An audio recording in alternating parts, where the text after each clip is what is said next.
You're listening to the Chartographers.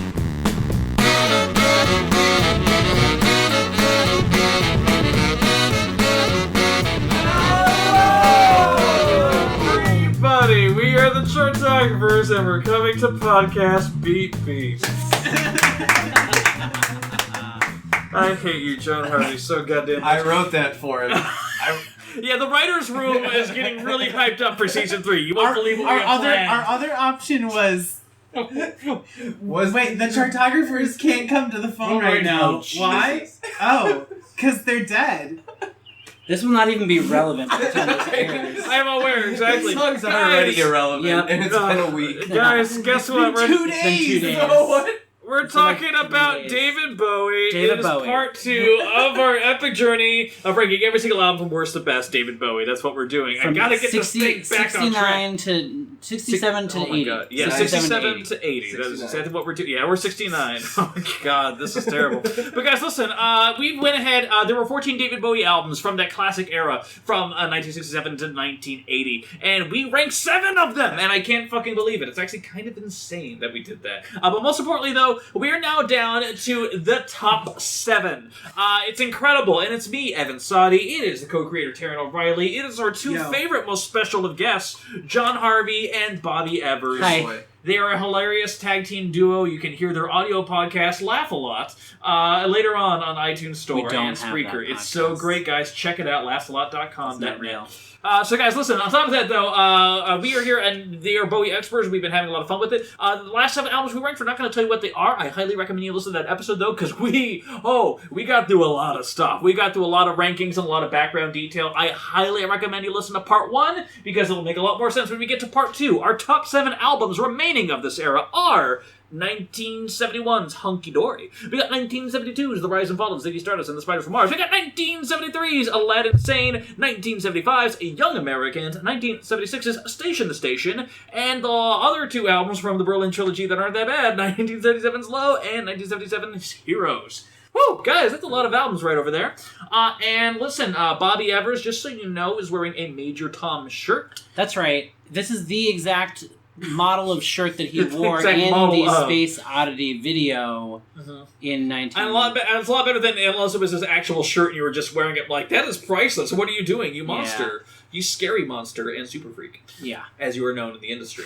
So, that being said, though, we have 7 albums to rank, and they are, some would argue, they're all masterpieces. So it's not an enviable task. We already kind of got some of our stuff out there. We're an agreeable bunch. We're going to get there eventually. But, dear friend, Bobby Evers. Yeah. You are in as the proverbial hot seat, as it were. So I just want to know, of the albums that we have left, Hunky Dory, Ziggy Stardust, Aladdin Sane, Young American, Station to Station, Low, Heroes, of those, what would you just nominate as number 7? All right. I'm going to say, for consideration... by the committee. By the Silent Committee. Young Americans. I'm with you on that. What? It's a 70s disco influence, sort of. It's inspired compositions, but not my specific aesthetic. Oh, Taryn has a lot to say to Yes, that. Disco is not the word you're looking for. It's kind of its own weird thing. It's very 70s, I will say that, but it's not. It doesn't pigeonhole. And he called it plastic soul because it's not really soul. Bowie also has the most interesting brand of funk. You know, Yeah. like R&B, and it shows on all the other funky albums that come after that. But that's what I agree. It's not really. You can say it's like early 70s R&B, but it also kind of really Isn't that either? Yeah.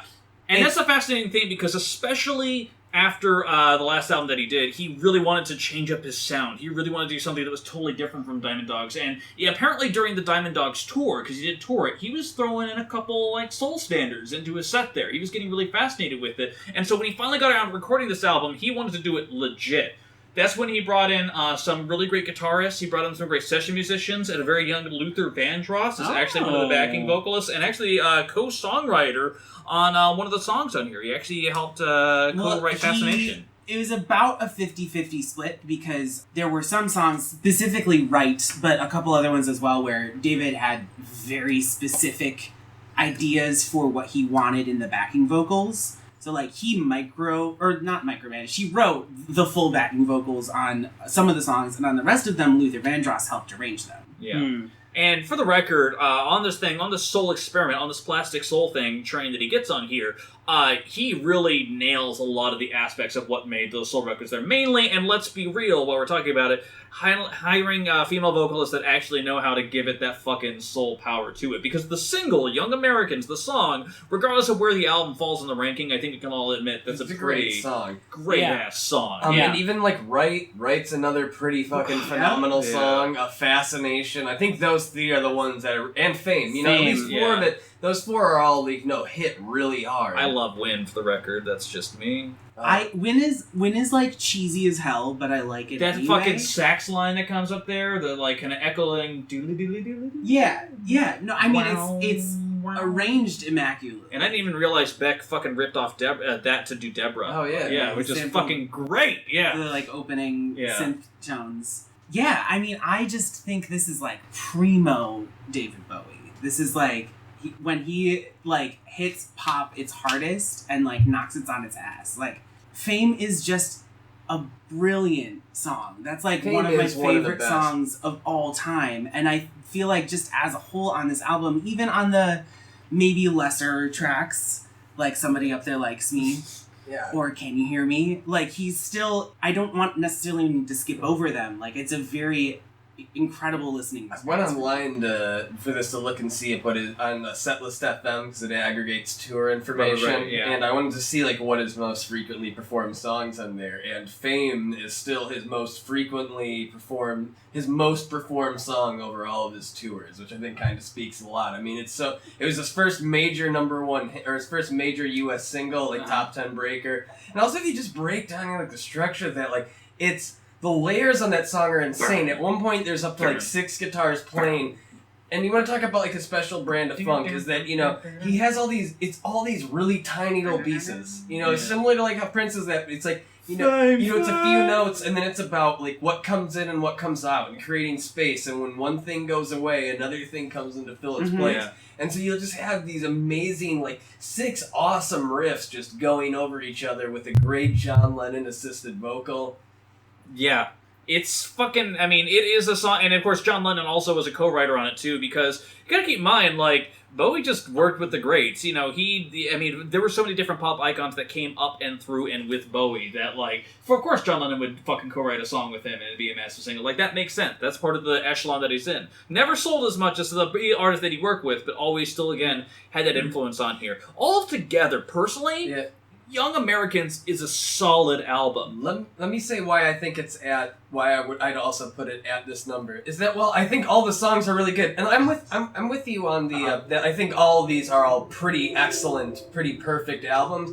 It's just that compared to the next 6, it's the only one that when I don't wrap it up, I have like this very special feeling or this journey of an album or this kind of like, I don't know, it's not as narrative as the other 6 that come on here. And I feel like they all kind of conclude in a way where, like, I feel like I had this journey or an experience by listening to a David Bowie record. This one, I'm just like, yeah, those are some great songs. I liked it. Yeah. The other 6, I think I have such a stronger attachment to when I listen to them.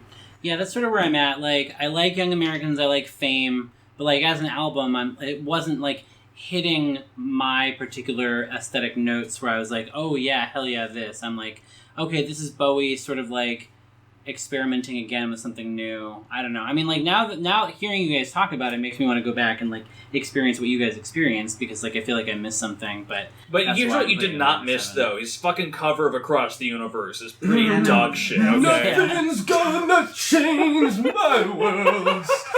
I mean, it's pretty bad. Like, he really, if you didn't know anything about the Beatles and you listen to it, you'd be like, oh, that's a David Bowie song. He really Bowie-izes it, but that's not a song you should Bowie-ize. He Bowies it to his detriment. He really does, I'd say a lot of his early covers suffer from him either going too Bowie or not going Bowie enough. I would agree with that. That being said, though, you threw it on here, and, you agreed with it. What would you nominate in its place? Low. Low? Yeah. Ooh, there's so many more songs on Low that I like, though. Okay, in that case, Evan's gonna do the combo breaker here, if y'all don't mind. I'm gonna throw out something very controversial. I have no doubt about it. I'm going to throw in my nomination for what I truly believe should be at number 7. So amazed no one else has brought up Station to Station at this point. I can't do it. I have to do it. Oh, let's dig into it. So, Station to Station followed up Young Americans, as famously noted in the previous episode.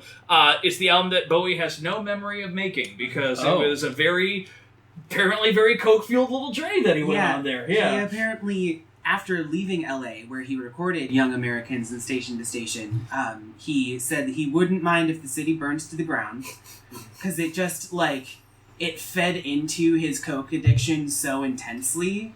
He was just, like, doing so many drugs that he was in, like, an absolutely garbage place. And another side of this album is that there's so much occult imagery. Like, I didn't even realize until I started breaking down and researching the song more. There's so much reference to Aleister Crowley's, like, the book that he wrote. Oh, yeah. Certain rituals. Station to Station is a reference to Stations of the Cross, so it's about going through the stations of death. You know, there's so much, all these, like, this imagery on there, and then when you're in LA's already, like, has, like, this weird, creepy undertone. Like, if you ever, like, read about, like, the weird, why there's, like, all these LA cults, and you talk about, like, the weird, like, you know, supposed, maybe, like, Black Dahlia-esque, like, cult scene in, like, LA, like, that whole thing is just kind of self-fueling into what, he was already doing occult stuff before, and now he's, like, in a, like, what's considered, like, you know, pop culturally speaking, one of, like, the darkest areas that you could be in. Right. And I think that did kind of feel for, like, what some of, like, these really manic songs are. And it's like... Yeah, and here's the biggest thing about it, though, is that, like, a lot of... I mean, I think that it's very much a continuation of the Young American sound. He takes it to a different direction I don't think a lot of people were expecting. It's a little bit weirder, a little bit more proggier, a little bit crowdy, because, like, Station to Station, the actual song itself, a full 10-minute vamp. You know, like, kind of like, it's going, like, it has the auspices, the ideas of, like, a soul song, of, like, kind of there. I mean, it does have movements. Yeah. The problem is that it opens, it's like a 10.5-minute song, and it opens with a full minute of train noises. And then it does 2 minutes and 15 seconds of a vamp that doesn't change. Like, a full-on vamp. Dude, it's a groove. It's a groove. I'm gonna put this forward right here. This album has 2 of my top 5 songs, and that is Station to Station and Stay. Our top 5 Bowie for me. Those songs are so fucking groovy and so, like, fucking on the edge of insanity. Like, the fucking, like, once you get to that third part overture and you've got, like, the piano, like, dun dun dun dun dun dun, and, like, the drums are separated in a way that so everybody's trying to, like, again throw it in the space on there. That, like, you know, it starts off at kind of slow, and the more it keeps repeating through that groove at the end, it just keeps getting faster and faster. And here's a dude that's so insanely stimulated and, like, totally, like, not grounded that I fucking love the reflection of just how, like, how unhinged this whole thing is. There are sections of that song that totally work for me, but the problem is that it's just too fucking long. If it was, like, 5.5 minutes of, like, those best portions, I'd be on board. But there's just, like, there's a lot of dead weight there. And it just kind of, like, it bogs down the song and stops me from enjoying the parts that I do think have merit. I find that some of the extendedness is more, like, I don't know, when I see it, it's kind of like part of, like, you know, a more traditional kind of funk groove that when you do get into the Sly and the Family Stone stuff, that there's a certain thing about repetition when it comes to funk and groove music. I also think that these are also even more prototypical of what you get, like, on Remain in Light. Like, I think Stay, like, the riff from Stay is, like, basically kind of, like, songs like Cross-Eyed and Painless, I feel like, are also ripped off from that when you get to Remain in Light. I do also want to say that even though I'm ripping on the title track Station to Station, I also would say that, like, Golden Years and Stay are in my Golden top, Years. Like, top, like, 7. Yeah. It's almost like, for me, when I'm talking about this album, I'm almost like talking about it with the exception of Golden Years in there. Because, like, again, with some of the, even when he went fucking weird, he had a great knack for, like, as weird as this album gets, don't worry, I'm putting a gold quality single on, like, almost all of these. He drops these. He wasn't even going to record that song, though. He wrote it for Elvis, and Elvis didn't want it. Fuck Elvis. Yeah. And so, and I think that actually sort of informed his Thin White Duke character. Yeah. Which comes up on here. Yeah. Isn't this where he debuted it? Yeah, they're like in Station to Station, the song, and he references it. Yeah. Return of the Thin White Duke. For me, I felt like, okay, so, like, what I said about The Man Who Sold the World is, like, Bowie trying something new and it not working. I feel like Station to Station is him trying something new, experimenting, and it totally nailing it. Like he's like, it's sort of hitting all the right notes. Where Young Americans doesn't hit the right notes for me. Like Station to Station, like he's trying something weird and it's working for me. So that's why, like, I don't know, Station to Station and Low, like it just. I wouldn't put Station to Station quite this low. Because I also, on top of Stay being just fucking incredible and totally like an underrated track, I can't believe I'd never heard it before. Mm-hmm. I also think Word on a Wing is like one of the better, like it's just an absolutely gorgeous, like one of the best slower, like emotional songs he's ever recorded. But then it also, like, on the flip side of that, Wild is the Wind. The fucking Johnny Mathis. That one never literally clicks. That one didn't click with me until literally 3 hours ago when I listened to it. When I listened to it, I'm thinking, no, if you would have asked me, like, yesterday, I would have been like, yeah, I think that's the only weak thing is it's got kind of a weak closer. But I think, like, I don't know, I think I kind of saw the similarities between that, but I'll even give you that it's like the kind of the weakest one. Yeah. And so that's why I wouldn't put it quite this low, but it does suffer from only being 6 songs. Here, let me say I am more in the support that I would put Station ahead of Low, at the very least. You would put Station to Station ahead of Low. Like I think it's above Low. Okay, yes. I even though. Like I said, because the first side because the first side of Low is like it's good, but it's not like I'm like you don't game changing. Yeah, as much as the back half of Low is there. All right, well, do you have any random suggestions, Bobby? Please. You think it's shit, man. I agree. I knew we were gonna hit a quagmire. It was gonna happen. We're talking about Bowie. I don't think we should put Station to Station or Low at number 7. I think if we can't agree, I mean, why not go back to Heroes and put Heroes at number 7? It just doesn't feel right. I don't know. Like legitimately, like I understand that impulse there on that end. I think we're kind of in this thing because there's a couple albums that we haven't really explicitly mentioned by name at this point, and I didn't even necessarily think we were. I don't even know how those are going to work out. But I think we're kind of in this quagmire of like this range of albums because I think I don't know. I mean, go ahead. If we're pulling Young Americans down here. And none of us can agree on these albums. I'm gonna say Aladdin Sane. I think it's worth like considering. I think we would all agree Aladdin Sane is a very good record. It surprised me a lot, even though it doesn't have really any truly iconic songs on it for me. Other than Gene Genie, but that's not as iconic. But Gene Genie, sure, it's an iconic David Bowie song, but it's not innovative, it's not culturally iconic. It has a fucking amazing guitar solo, and a good video. Amazing. I'm gonna second Aladdin Sane being for number 7. It sort of made me feel like a coked up, unfocused version of Rise and Fall of Ziggy Stardust and the Spiders of Mars. Mm-hmm. The album cover is Ziggy Stardust, right? Like that's the Ziggy Stardust character on the cover. Yeah, so, like the lightning bolt on the hit. Yeah, the so famous like one. it's just not. It's not the Ziggy Stardust album. Let's talk about the exception of the album for a second though. Like this is the follow up of Ziggy Stardust, and like you said, it really is kind of like the more coked up one. And he wrote a lot of these while touring the Ziggy Stardust record. And he's, things are really taking off. His career is kind of just moving super fast. It's insane how fucking busy he is from 1971 to 1973. Yeah. So he wrote Hunky Dory and Ziggy Stardust pretty much at the same time. And then after he did those two, while he did Aladdin Sane, also produced Transformer by Lou Reed. Damn. So he made... So, I mean, like, he's... Didn't he produce the Iggy Pop shit during this? Isn't that before... I think that's 2 years afterwards, but around that same time, he also produced the Mott the Hoople album as well, and gave them All the Young Dudes, which became their, only major hit it's insane how many iconic songs are coming out of here, but Guys, Coke, it's amazing. You should try it. You will do great things. I think Aladdin Sane does also, because, talked a bunch of times... This podcast does not endorse Coke. Qualifier. He's really good at, creating, this anxious, overwhelming experience, and it does kind of feel like Ziggy Stardust on the road, and it's fuck, we gotta get to the next city, and it does kind of feel like every song is in a good way, is fuck, we got somewhere we need to be, and we need to fucking get there. For example, Panic in Detroit. Yeah. Or Cracked Actor. Cracked Actor is name a of his live fucking album. stunning motherfucker of a song. Oh my god. That was my revelation this week, is how fucking good Cracked Actor is a song. Crack, baby, crack! Like, oh my god, that fucking chorus is like sleaze and sluttiness and weirdness and everything crammed together all at once. It's good. My big pull away from this album was actually Lady Grinning Soul.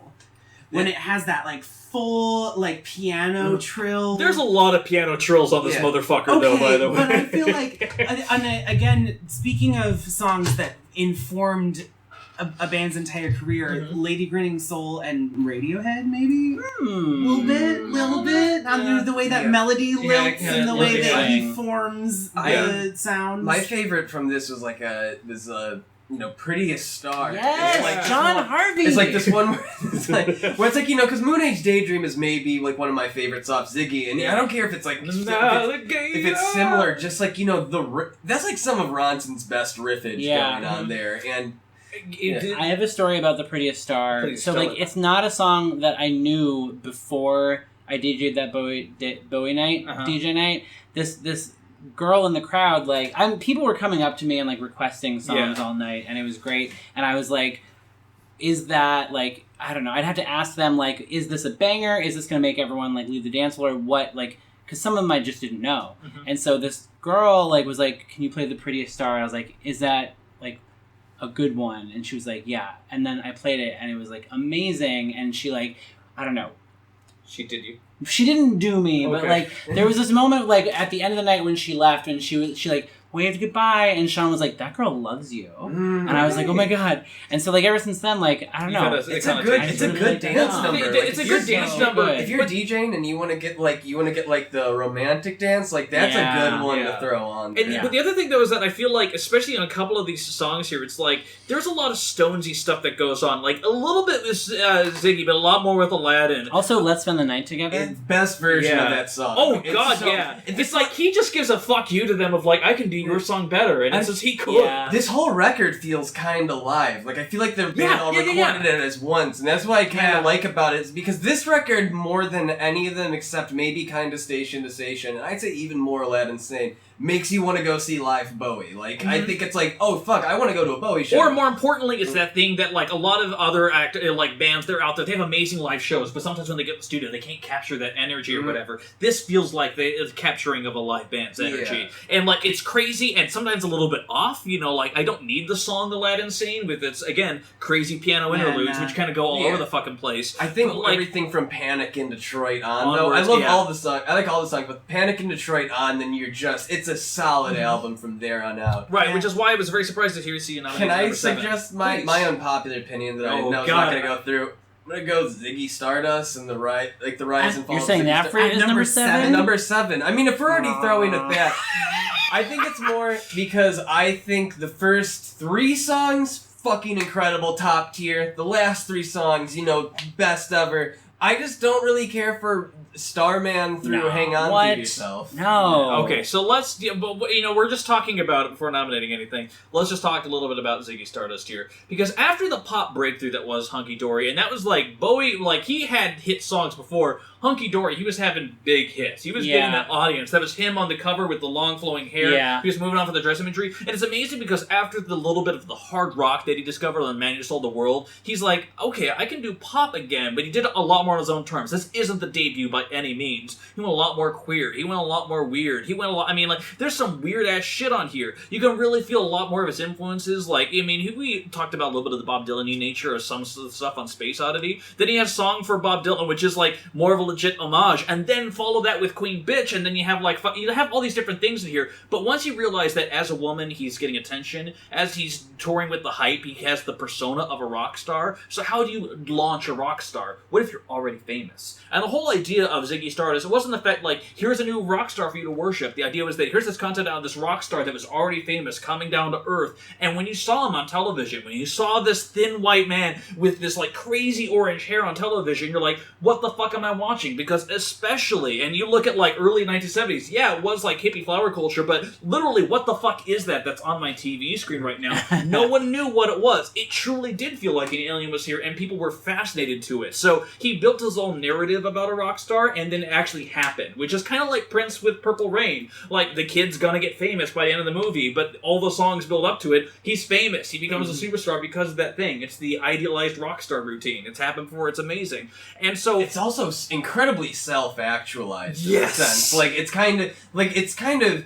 Most people will never be able to do that, where it's like, I'm gonna become a rock star by just declaring myself and creating the mythology from scratch. It's not like anybody was ever being like, I'd also again, another probably hot take on this. I think this is the first time that Bowie is actually like cool. Like, I think he's like fun. I think he's like oh, talented, cool, like hunky dory. Like, he's cool because he's a good songwriter and they're good songs. But I think like this is like the first one where he's like real cool. Well, okay, and that brings up, because if we're talking about it, and all the albums that we're talking about, by the way, for potential number 7s, though, I do want to think about, there was a good Chuck Klosterman quote in one of his books where he talked about the idea of a good rock band versus a cool rock band. Like, in his book, he put out the argument of, like, okay, let's go say you were going to go see, you had the concert to see either the Eagles or the White Stripes, and this is, like, the time when White Stripes was still fucking hot as hell. And he's just like, because, whatever you have to say about the Eagles, they're still at least a good rock band, but they're not cool. White Stripes are a cool rock band. Which show would you rather go see? And almost all the times you want to see the cool rock band. Like, even if sometimes if a band isn't even necessarily quote-unquote good, if they're if they're speaking in the currency of cool, that goes a long way. And not saying I'm putting Ziggy Stardust at number 7. I'm personally not putting it at number 1, but that's its own thing. The one thing I will say about it, though, it's a cool fucking album. It is not flawless. That is one of the things I want to put out there. I'm going to sort of echo what you said at the beginning, John Harvey, in that I think that it opens incredibly and it closes really strongly, and then there's this like 3-song lull in the middle of It Ain't Easy, Lady Stardust, Star, that are passable David Bowie songs. But then everything else on here, the like screaming finale of 5 Years, obviously the riff on Moon Age Daydream is like best of all time.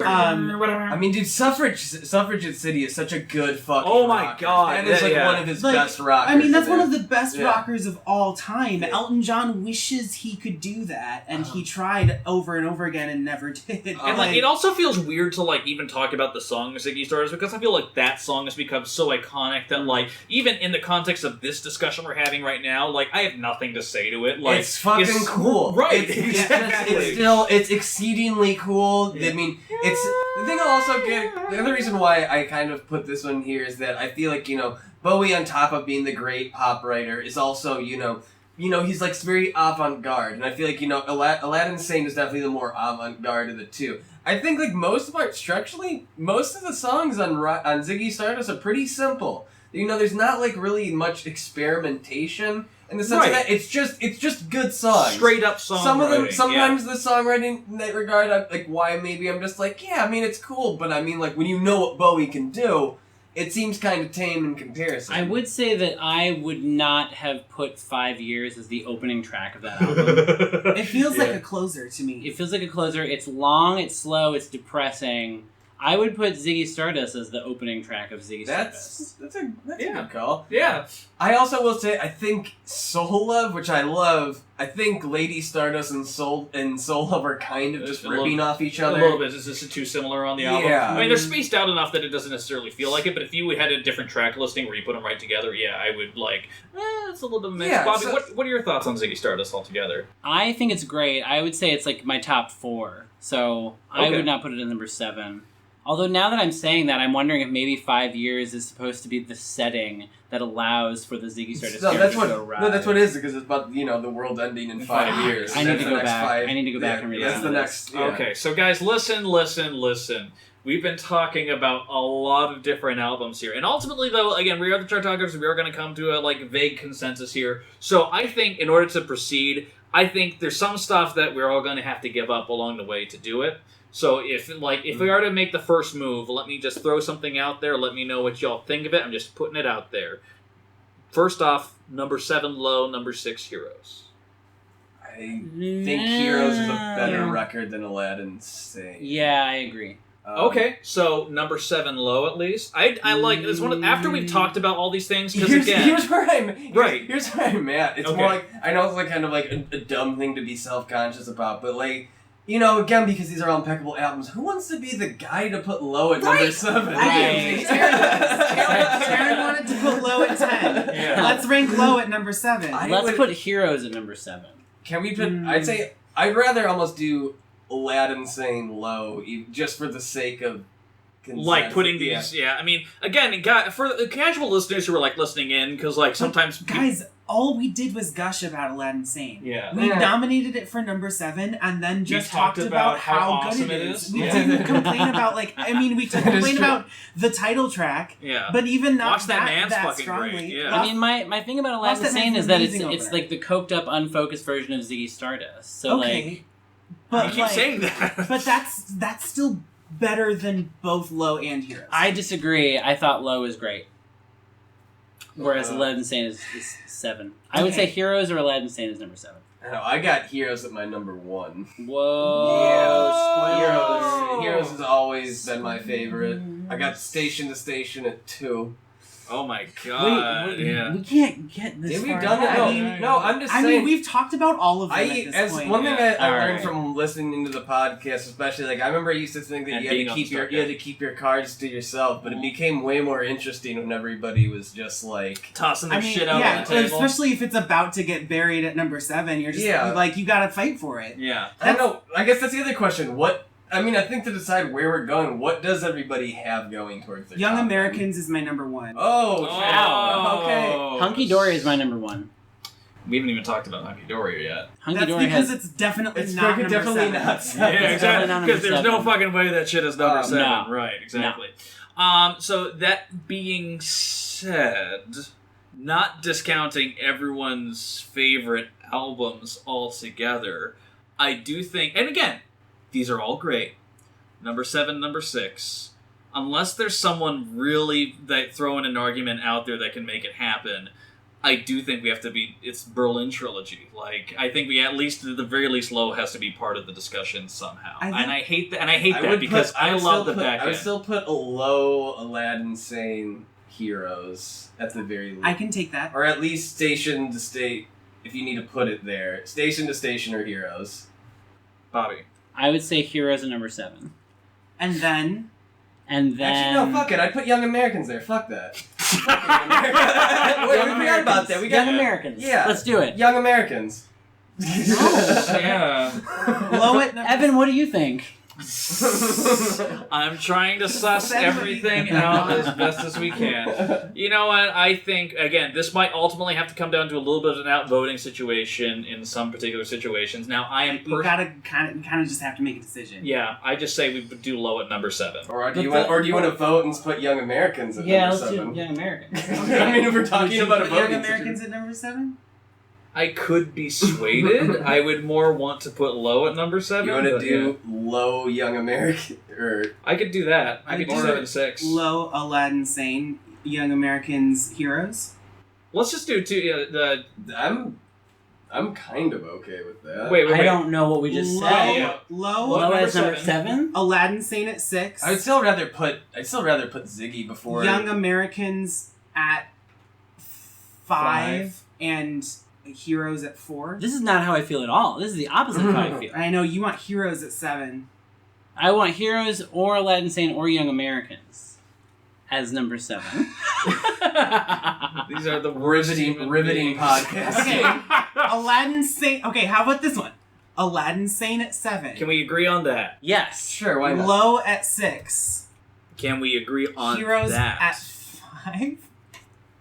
What about Low at 5, Heroes at 6?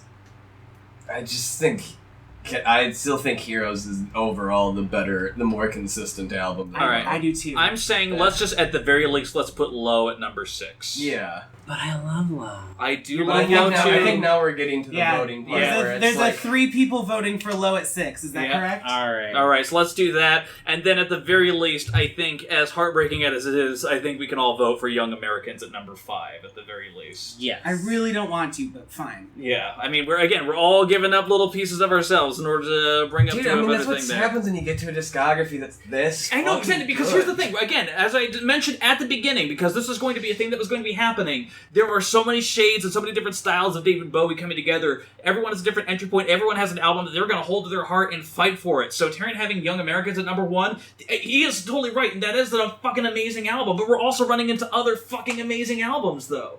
Like, the thing is, my feeling about I'm okay with... I really want to put Heroes below Young Americans. And see, like, it's one of the things, I love a lot of Young Americans. I can't do that. There's still enough, like, lower parts of Young Americans. I mean, that, depends. weigh in Do for you me. feel okay with Station to Station then Young Americans? Or are you guys like Oh, Station I would- to Station is number 3? I Oh would wait, say- you want to put Station to Station at number 5?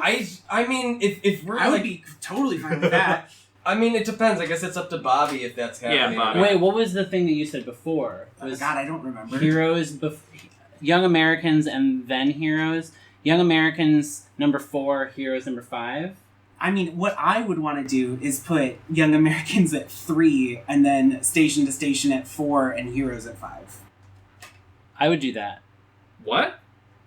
I would still, let's see, Station to Station above Heroes. Yeah. Heroes I would do 5, that. Station to Station 4, Young Americans 3. I would still prefer it above that, but Evan, where do you stand on that? Run that by me one more time. Oh my God. Okay.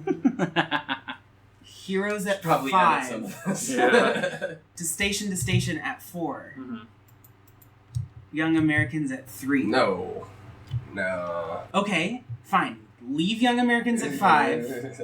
Heroes at 4, Station to Station at 3. Yes. In my perfect world, I would switch Heroes from Station to Station, but for the sake of consensus, I could go with that. Okay. You go with that? I mean, yeah, I think Okay. we need to kind of move through. Exactly, I know. And the audience, I thank you so much for listening to it right now. So, are you putting Station to Station at 4? Yeah. Okay. This This is the most ludicrous thing of all time. And again, I knew this was going to be happening going into it, right? This is Wait, is that what we said? no, Yeah. Station to Station. No, 3. yeah, Station to Actually, Station 3. at 3. yeah. Which I'm pretty equal on Station and Heroes, I think. I just personally, too. I just feel stronger about Heroes, but I think they're both equally as good Yeah, albums. I know. They both are like, they both feature that like kind of really like overwhelming quality that I love most that David Bowie does. And here's the other thing, guys. I want you to really realize something here is that as much as we were talking about these albums here, like the first episode was a lot easier because I feel like the shit of David Bowie is a lot easier to kind of parse together. But like when I'm looking at 76543, I'm looking at Aladdin Sane. None of it looks right. Right. It's all wrong. Exactly. And I'm pretty sure we all feel that it's all wrong. But Especially at the because I would not put... These would not have been my pick for 1 and 2. But whatever. Right, but at the same time, like, I have the same... It's just... I just think, It is so... He is all over different places. He has so many different genres and styles that, like, I can't... Would as you much as rather it's have weird... Ziggy Stardust at 3, Station to Station 2? I'm not putting Stations. Shut the fuck up. I am not. I have already listen. Station made its way up to number 3. You can take that as your birthday present, okay? Because listen, Station. As we talked about, there's a lot of things on there. I can't put it any fucking higher than that. I am saying that right now. Would you put Ziggy at 6 and Low at 2? No. We're not Barbie, are you the Inster trickster here trying to throw fire into the... So do you feel that strongly about Ziggy Stardust? No, if I had my druthers, Ziggy Stardust would be 4 or 5. I think Ziggy Stardust is great, and I am glad that it's in the top 2. I think we could bump up everything up and put Ziggy at 5 and then move everything up a notch. Okay, before we do that, let's talk about Hunky Dory. Okay. Hunky Dory is great. Okay, now here's the thing. Hunky Dory, man. I feel like here's the one thing about that. As much as every single different album that we've talked about is basically done in a style of something like that. There's a little bit more of the rock style, a little bit more kind of like the disco musical style, or like the Plastic Soul style. Hunky Dory, as weird as it is, and I don't really feel like there's a Bowie album that really does this in the same way, feels like a nice encapsulation of a lot of his different styles. I'm not saying it's still overall a straightforward pop album to a degree, but it still feels like a lot of elements coming together in a weird summationary way. It very much feels like his major label debut to me. Mm-hmm. In the sense that it has 2 incredible, forward-thinking pop singles in Changes and Life on Mars. And 3, I mean, Oh You Pretty Things as well. I love the fuck out of Oh You Pretty Things. That I think is one of the best on the record. Yeah. I think it's better. I like that one more than Changes. Well, I was just talking about specifically actual his giant hits. Yeah. Because I mean, Life on Mars is sort of an insane pop song in the fact it doesn't key change per se, but it feels like it does because every time the chord structure should resolve down, he resolves it up instead. And and also there's so many sections to it. It's also kind of based off Frank Sinatra's My Way, which is ripped off this other popular French song that I'm not going to bother trying pronouncing. Probably Jacques And even in the liner notes of the album, it says dedicated to Frankie. But it's like Bowie being like this great thief. He's like instead of singing it the way Frank does, let's just bring the note up higher. This song, Pitchfork in their recent, best out songs of the 70s put this at number 1. Which, I mean, I would still probably put Heroes because I think that's probably, Heroes for me is like the culmination song. Everything in his career that he learned, like the end of the all movie, the tricks, all the skills, end of the movie kind of thing. Absolutely, is like, but I would say that I don't even hate that it's there because I think it's one of the most well-written songs of all time. Mm-hmm. Lyrically, it's impeccable. Like, the music video is fucking great, like, where he's, like, in that blue suit, and I think it really... large blue, eyeliner. It's just all the ideas started making sense, and it was funny, while I was listening to this album, I was listening to Andy Warhol, and I'm like, holy shit, David Bowie also kind of totally inspired heavy metal with this shit, because if you think of, if you think of a band like Iron Maiden, it's like Iron Maiden before they became, got a little bit, on the proggier end, it was kind of more of just a rock band, but they were very British about it. It's very self-referential, referencing history and shit, and put Andy Warhol silver screen, put him on my wall, and dude, that's the fucking bass premise for Iron Maiden. It's exceptionally British, referential, and I'm like, yeah, dude, it just. But that looping figure when he does the it's kind of like this warble, it's kind of like this thing, and the way he finds that vocal hook, and for the record, he played it for Andy Warhol. Andy Warhol fucking hated it. Yeah. And he said he was broken by it, but exactly. Also, did you guys see the movie Basquiat about Jean-Michel Basquiat? Where David Bowie plays Andy Warhol? No, I did not. Yep, it's amazing, and I rented it on VHS until they started selling their VHSs, and then I bought the VHS. I still will say with this record though, the songs that I don't like on it, I really Fill Your really Heart, don't. Paul Williams one? Just fill your mind and everybody. Okay, so I had this thing today because we had watched a couple documentaries about him this week, and every single one of them, of course, mentioned the Elephant Man performance on Broadway. And he not do any going makeup. to try to recreate this voice, but it is very. What is the problem that you see? The thing is, the whole idea is that Merrick, he's this horribly deformed man, and for this performance, but it's not just that. Yeah, pretty David Bowie. Weird. He twisted his body, and he tried to do his voice too. Where you're not sure, are you going retarded? I don't even know what you're trying to do, but it's this whole kind of thing. He's just it's just weird and alien and dissonant and kind of weird. And so his vocals on this album remind me of that a little bit because it's in that same high pitched place. Yeah. If you think about the highest vocal recording on Andy Warhol, or when he's and you'll be free, and it's just I can't unhear it now, and it's sort of. Sappy. I don't buy Kooks. I know. Oh, are you fucking kidding me? Are you fucking I think kidding Kooks me? is bad. Oh no! Yeah, It's somebody that's straight up a Cat Stevens song. No, dude, it's a Neil Young song, dude. It's a ripoff of "Till the Morning Comes" off of After the Gold Rush. Even then, it's an update. It's a fucking update of his own "Join the Gang," where he's kind of talking about this whole outsider art type thing. But here, instead of him just being "Come and join the gang," in this whole fucking whimsical style, here he is. He's talking about be a part of us. I'll give you the rule book of things to say when people insult you. And it's lyrically, it's just.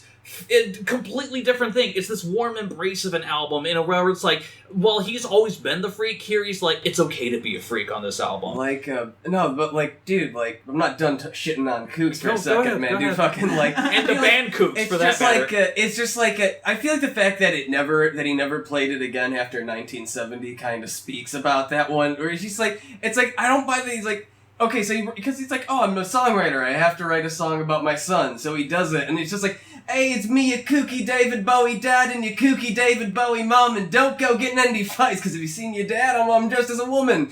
It's like, it's all, like, I don't fucking buy any of it. You cannot buy it, but other people fucking will. Like, it's still, it's a great song. But more importantly, though, it's also, this is an album that's also dovetailed at the very end with fucking Queen Bitch. And that is just like, aside from a song that is like deliberately, specifically pointing out like Lou Reed, The Velvet Underground, like I can do it too. Like it's just so loving and just so fiery and just like, it's a simple, straight ahead, dumb rock number that is brilliant in what it tries to do in such a short amount of time. And used perfectly in The Life Aquatic with Steve Zissou. Which is like, when I hear this, like, yeah, of course it's a fucking song that's gonna be in a Wes Anderson movie. Like, it feels like that. But like, especially like when that acoustic guitar, when that electric comes in and it's gnarly and ugly and fucking weird, and like it kind of works in that sense too. And that like true rock guitar isn't in very many places on this record, which is I think part of another reason it stands out so much. I think that also speaks to what you're saying, is like each song shows you what he can do throughout his career, and this is his sort of Ziggy, like the Queen Bitch is his Ziggy Stardust. Proto-Genesis. I guess the reason I'm more surprised about this one being so high, well, I do think it's like even like a top fiver. Like, I just don't think it's very, again, like indicative like where his talents could go, in a sense. But I feel like it has all of the good, like, banger singles that not like bangers, but like those early pop gems that I'm like, oh, every song is great. You know what I mean? So like, that is why it ended up being very high for me. Where just every song was just great. And there's like very little filler, if any. Yeah, and that's the thing, like, I don't think that there's any album on here that I would say straight through is like free of filler. You know, like, I think that as much as we've talked about everything, and even, you know, your beloved Ziggy Stardust, like, I agree with John Harvey, that middle section still is a little weak there. But, the parts that really well. Like, Soul Love is still a fucking great-ass song. Yeah. So, and that's why it's like, as much as, like, again, we could talk about the greatness that is Spiders from Mars, Hunky Dory still feels like, in many ways, it's kind of a weird one-album best of in a way that I don't think some of his other albums exactly have accomplished. Not only from a songwriting standpoint, but also stylistically. We've barely even talked about Oh You Pretty Things. This rambly little fucking piano number that feels it's like... so Paul McCartney. It is! But, like, I kind of love that because, like, Paul McCartney wouldn't have a song like Queen Bitch on his album either, you know? Very true. I don't know. I think we should put Ziggy Stardust at 5 and bump everything up. I disagree. Taryn? I mean, again, we all knew we can move up Young Americans to number 4. But secretly he's getting station to station up to number 2. That's why I haven't said no yet. Yeah, exactly. I know. I think they're totally fine, and it's just in between the two. I would still I don't want either of them to be at number 1. That's kind of but I don't. We won't agree on putting anything else there. Right, we all have wildly divergent number 1. Taryn, what would you put at number 1? Young Americans. What would you put as your second number 1? My second Did number you mean your 1? number 2? Not your number 2. Your second choice. Your second choice for number 1. I guess it's Hunky Dory. I think here's the whole reason I brought John Harvey and Bobby Evers into this, though, because, like, especially in listening to All Week and having all the feelings that I had with all these different albums, I wanted to hear the arguments there, because, like... I just think that all the iconicism Hunky Dory is in the first 5. All of the... But, like, for me... No, but... What about Andy Queen fucking Bitch? Warhol? Song for Bob Dylan, Andy Warhol. I mean Song for Queen Bob Bitch Dylan is the only one that's, like, fucking amazing. Andy Warhol is good, but I don't think, like, any of them are amazing. I really like besides Queen Quicksand, Bitch. too. After Quicksand. Quicksand is fucking incredible. Yeah. Quicksand is fucking... And that's we're like... talking about, like, the incredible, like, masterclass arranger that was going to show up on other albums. Like, that's... I will agree with you that this... Hunky Dory it's a lot more simplistic. It's pretty pop. It's very early 70s. But it's just... such a great listening experience. And that's voting between the... sorry, go on. And that's the biggest thing for me is, like, I wanted you guys on here to give me arguments, to toss other things out there, to argue about Young Americans, to argue about Low and other things, because, for me, at the end of the day, I think secretly I knew Hunky Dory was my number 1, and I just wanted someone to convince me that it wasn't. But even after all of this, and especially after the discovery of everything about Aladdin Sane that I love, I'm like... It's fucking hunky dory. I'm just more. Don't think I want. I'm more okay with Hunky Dory up one. I still like in the party. You already have Station to Station at I would number say 3 that I through just sheer force of will. I still think Hunky. Now I'm just being difficult. I'd still put Ziggy Stardust ahead of Hunky Dory, but like neither of these would be like line 1 and 2, which is weird. I'd even put Young Americans above both of these. You're just complicating everything. You're in It's a complicated disguise. He was a complicated guy, Evan. Complicated guy, and they're so good. They're all so good. I mean, God, dude, yeah, these. I mean, like, even Aladdin Sane, we agreed that it was number 7, but it's a way better album than Low and Heroes to me. So, like...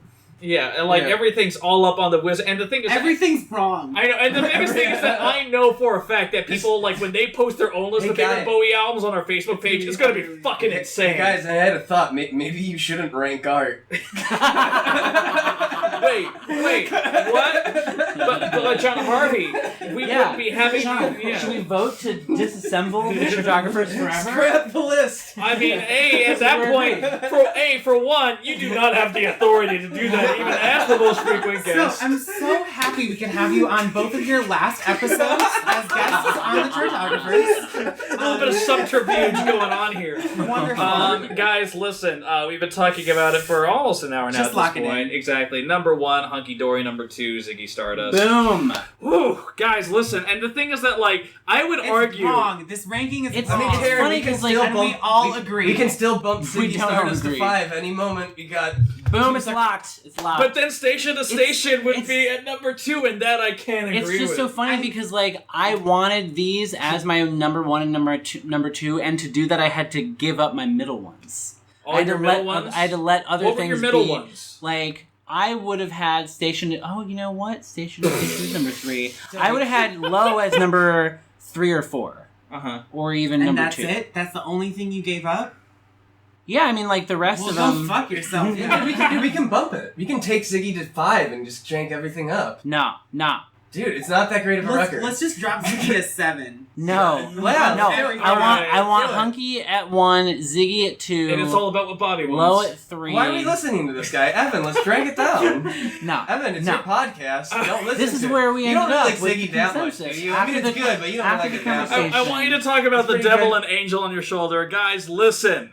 Number 7 is Aladdin Sane. Wrong. I want to hear that every time. Number 6 is Low. Lower. No, I mean 7 Ziggy Stardust. Number 6 Aladdin Sane. Number 5 is Young Americans. 4. Number 4 is Number 3 is Station to Station Against All Fucking Odds. Number 2 is The Rise and Fall of Ziggy Stardust and the Spiders from Mars. Number 1 is Hunky Dory. Not that good of an album. Dear listeners, I want you to know something here. This was a perfect summation of our entire season, all in one thing here. And the part of the reason why I knew going into this episode was going to be difficult is because, again, as mentioned, David Bowie is unlike every other artist that we've done. Every album is brilliant in a genre, not just brilliant for the artist, and so we have to debate all that shit together. I know for a fact you, dear listener, have different thoughts and opinions, and some people are going to be like, hashtag Team Bobby, hashtag Team John Harvey. Like, and I get don't that thing know going. everybody I've ever seen Hunky Dory put at number 1. I've been like, what do those people know? So Again, as Taryn, it's going to be weird how we do the 2 main episodes, and then there's only 3 people on the fucking Happy Hour minisode. It's just so weird how that Did you happens. listen to my December's episode that I was I have on? not listened to that one. Because Yeah, that is listen to one it. where you think There this was is bad. contention. Bobby and I had exact opposite. Yeah. My number 1 was his number 7, and his number 1 was my We number 7. ended up we could ranking totally- them in chronological order. save one Yeah. album. And we What? could just totally shaft him. It's not too late. No, it's I mean, too late. we're still recording. Yeah. Like, I'm just So anyway. Yeah, we've gone through a lot, and the thing is that like these 7 albums, if you're just a casual person, get these fucking 7 albums. All if you 7. haven't Alex, already. what was your number 2? At the end of the day, it may have been a tie between Aladdin Sane and Low. Like, as much as I still love Heroes, and I do love Heroes profoundly and profusely, like, it was still... Profanely. Yeah. Profanely. Yes, exactly. All those different things. It's like, but here's the thing. We had the debate. It's all very good. Guys, it's been a long, long night. We still have a Happy Hour mini-sode to get to, which I'm very, very excited about. Good Lord. I know. At the same time, though, and I truly do mean it, despite everything, thank you both. I'm glad you were here for Thank it. you for having me. Yeah, but John Harvey doesn't have anything to say to that. It's amazing by the end how much I don't agree with the list. I know. I've been there. I've been there. Yeah, he's been there many a times before. But you listened to the Beatles episode, right? Yeah, which, by the way, there's still 25 really good songs on the White Album out of 30. Yeah, Bobby, what was like, remember, that was the one where also Bobby, he was just like, Magical Mystery Tour, worst album. Like, yeah. Right, exactly. I almost punched you. I almost tried to make it so you were never on this podcast again. What? I feel like since you're here, I can tell you that I was in a place of so confidence and trust. mad about fucking Magical Mystery Tour. I asked, I don't remember who it was, but I was asking other people to, like, for validation. They're like, yeah, Magical Mystery Tour lasts. And I'm like, yes. Really? Yeah, exactly. Yeah. You have the worst friends, I'm telling you right now. That being said, guys, do us a favor. Despite this extremely contentious episode, do us a favor, please. Do like the Facebook page. Post your fucking list so we can talk about it, because obviously the discussion is still going to be keep going on. That being said, do rate us on iTunes. Find us on Stitcher, all the other things, though. Thank you for listening. Anywhere podcasts are found. Or sold. If they just throw some money our way. Sold? Exactly. And just imagine the list where 3 is number 1 and 1 and 2 are. Or 6 was 9, baby. Yeah, fucking Hendrix, man. Make your own list. Whatever. It's all art anyway. Who But cares? actually, though, make your own list Actually, and we do then comment it on our Facebook page. because when people did it with the Flame Months Validate episode, me. it was very good. Yeah, validate John Harvey. He needs it. He really does. In the meantime, keep on listening because you know that we'll be. Thank you so much, guys. Goodbye.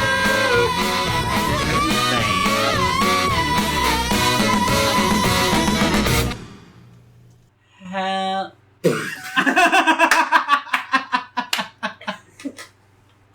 No, he's gonna kind of say.